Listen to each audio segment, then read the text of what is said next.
atas nama bangsa Indonesia, Soekarno-Hatta. Halo teman-teman, kami akan menjelaskan tentang tokoh panutan sesuai dengan nilai dari berakhlak, yaitu Muhammad Hatta. Muhammad Hatta atau nama lengkapnya Dr. Andes Haji Muhammad Hatta atau biasa juga dikenal sebagai Bung Hatta, merupakan sang proklamator kemerdekaan Republik Indonesia. Lahir di Bukit Tinggi, Sumatera Barat pada tahun 1902 pada tanggal 12 Agustus. Tak hanya dikenali sebagai Bapak Proklamator Republik Indonesia, Muhammad Hatta juga dikenal sebagai Bapak Koperasi, Bapak Kedaulatan Rakyat, Bapak Perumahan Nasional, dan Bapak Hak Asasi Manusia. Muhammad Hatta seorang tokoh besar nasional, tentu memiliki karakter-karakter dan nilai-nilai yang wajib dimiliki oleh negara Indonesia, khususnya para aparatur sipil negara yang berfungsi sebagai pelaksana kebijakan publik, pelayanan publik, dan pemersatu bangsa. Berikut adalah perilaku, aksi, dan tindakan dari Muhammad Hatta yang mengaktualisasikan nilai-nilai berakhlak.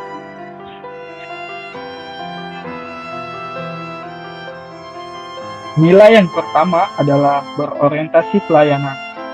Nilai berorientasi pelayanan tergambar dari sikap beliau yang sejak muda aktif mengabdi di organisasi pergerakan nasional mulai dari Yong Sumatera, Himpunan Indonesia, Pemuda Indonesia, hingga beliau menjadi wakil presiden RI yang pertama. Beliau pernah berkata bahwa negara ada untuk melindungi dan melayani rakyat. Kemudian, ia juga disebut sebagai Bapak Koperasi Indonesia. Ia sangat peduli terhadap rakyat, mendorong ekonomi kerakyatan yang dengan koperasi, serta menolak kapitalisme karena akan menindas yang lemah. Kemudian yang kedua adalah nilai akuntabel. Beliau dikenal sebagai pribadi yang amanah dan bertanggung jawab. Sehingga beliau sering diberikan tugas penting seperti contohnya menjadi bendahara, bahkan menjadi wakil presiden RI.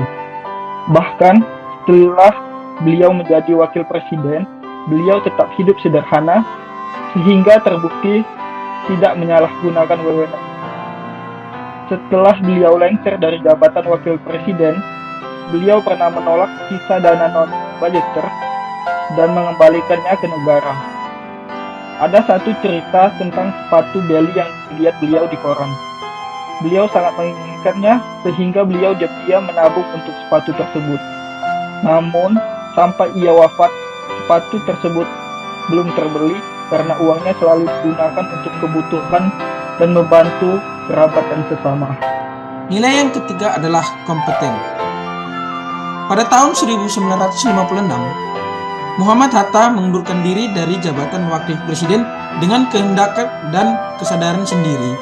Namun, bukan berarti perjuangan Hatta selesai. Karena Hatta mengajar di berbagai universitas ternama di Indonesia, serta menulis karya ilmiah mengenai ekonomi dan koperasi. Hal ini membuat Muhammad Hatta membantu orang lain melalui bidang pendidikan. Harmonis. Muhammad Hatta berperan dalam pembinaan hubungan baik antara lembaga eksekutif atau pemerintah dan lembaga legislatif atau Komite Nasional Indonesia Pusat. Muhammad Hatta juga menandatangani maklumat yang memberikan kesempatan kepada rakyat untuk mendirikan partai politik yang lebih dikenal sebagai Maklumat 3 November 1945 yang berkaitan dengan pemilihan umum untuk memudahkan Indonesia dalam perundingan bersama Belanda terkait kedaulatan. Muhammad Hatta muncul sebagai pemimpin melalui kemampuan berorganisasi, dorongan, dan pemikiran yang kreatif. Sebagai Bapak Proklamator, Muhammad Hatta merealisasikan gagasannya untuk mengawal Indonesia menuju kemerdekaan. Bahkan, ia pernah bersumpah tidak akan menikah sebelum Indonesia merdeka. Bukti bahwa Muhammad Hatta mencintai bangsanya melebihi cintanya pada bangsa sendiri. Hal ini menunjukkan sikap loyal yang dimiliki oleh Muhammad Hatta.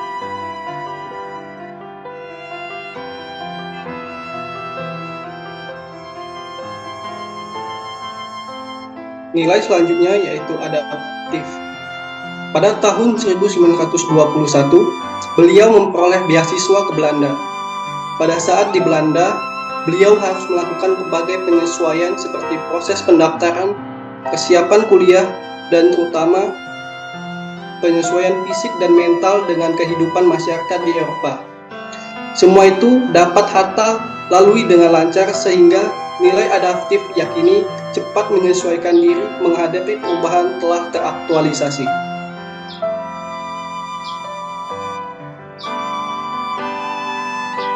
Dan nilai terakhir yaitu kolaboratif.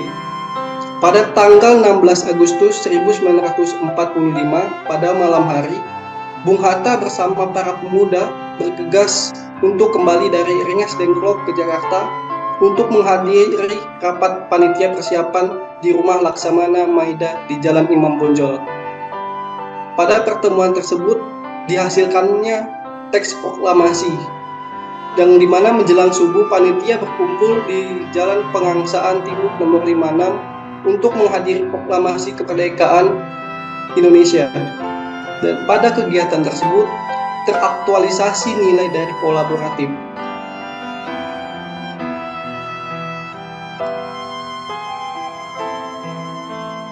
Oke, itulah sikap dan perilaku berakhlak yang dimiliki oleh Bung Hatta.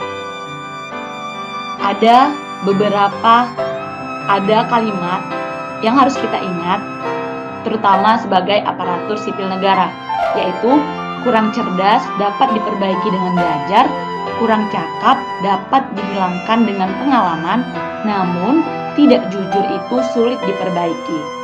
Kita sebagai ASN harus meneladani karena untuk mendukung fungsi ASN itu sendiri sebagai pelaksana kebijakan publik, pelayan publik, serta pemersatu bangsa. Sekian dari penjelasan tokoh panutan berakhlak dari kami.